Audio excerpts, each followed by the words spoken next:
Welcome to GM Scale Modeling. 1967 Dodge Charger, 426 Hemi, a 25th scale.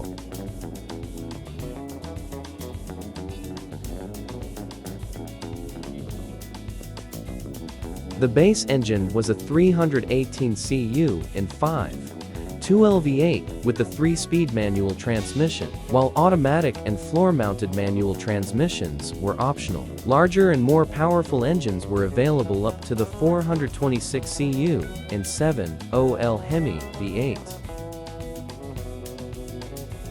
The Charger was introduced mid-1966 model year, derived from the Chrysler B-body, a medium-sized Dodge Coronet. It shared major components like the chassis and much of the two-door Coronet's front body, with a fastback roofline following the pattern set by AMC's 1965 Marlin.